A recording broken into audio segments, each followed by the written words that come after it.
안녕하세요. 화학자 장우재입니다. 오늘의 3분 화학은 기초편, 화학에서 사용하는 그리고 꼭 알아야 하는 필수 단위입니다.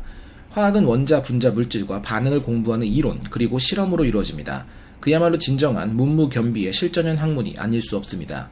흔히 이론은 머리로는 알지만 실제로 되지 않는 것들, 실험은 되긴 되는데 이유를 알 수 없는 것, 그리고 실험실의 현실은 되지도 않고 이유도 모르는 것이라 말하곤 합니다. 이런 일이 생기지 않으려면 실험을 위한 측정이 정확해야 합니다. 화학 실험에서 필요한 양의 반응물들을 정량하고 또 결과를 분석하기 위해서 질량과 부피를 가장 흔히 측정합니다. 질량은 과거의 저울부터 이제는 소수 4, 5번째짜리까지 잴 수 있는 전자저울로 발전했고, 부피 역시 다양한 도구를 이용해 큰 부피부터 아주 작은 부피까지 측정합니다. 온도도 측정 가능한 중요 실험 요인이지만 반응 조건일 뿐 양을 잴 필요는 없으니 생략하겠습니다. 측정을 하긴 했는데 화학 반응에서 무엇을 기준으로 할 것인가에서 큰 문제가 발생합니다. 질량과 부피가 너무 제각각인 것이죠. 예를 들어 축구공과 볼링공은 거의 같은 부피입니다. 하지만 질량은 너무나 차이납니다. 축구공과 볼링공의 질량을 같게 만든다면 이번에는 부피가 너무나 차이납니다. 원소와 원자에서도 같은 문제가 발생합니다. 주기율표의 원소 기호 아래마다 쓰여있는 숫자들은 각 원소의 원자량을 의미합니다. 질량이 원소마다 모두 다르다는 것이죠. 또 원소마다 구성하는 양성자, 중성자, 전자의 개수가 다르니 크기 역시 또다시 제각각입니다. 물질이 되면 이 차이는 누적됩니다. 황화수소와 물은 모두 2개의 수소와 하나의 16족 원소로 이루어진 같은 분자 구조의 화합물입니다. 하지만 산소보다 더 큰 황으로 인해 이미 부피가 다릅니다. 심지어 질량도 거의 2배 정도 차이 나는 것을 앞서 봤던 원자량들로부터 확인할 수 있습니다.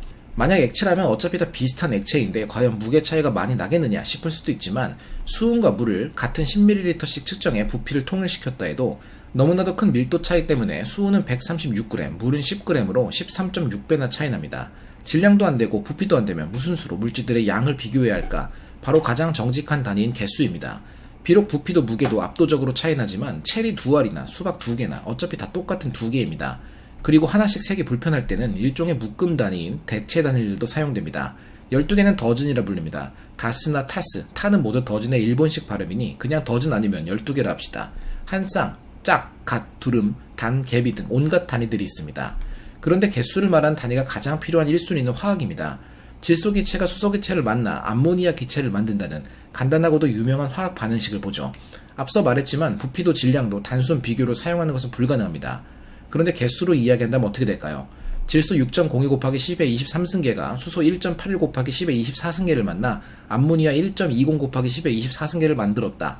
말하기도 힘들고 알아듣기도 힘들고 이해하기도 힘듭니다. 숫자가 너무 커서요. 이를 해결하기 위해 1909년 산소 16g을 이루는 분자의 수, 곧 6.02 곱하기 10의 23승을 구했고 이를 아보가드로 수라 이름 붙였습니다. 흔한 오해는 아보가드로가 이를 발견했을 것 같지만 아무 상관없습니다. 원자와 분자에 대한 아보가드로의 기여를 기념하기 위해 붙인 것뿐, 페랭이라는 물리학자가 흔히 물 위에 꽃가루로 표현되는 브라운 운동으로부터 계산한 것입니다.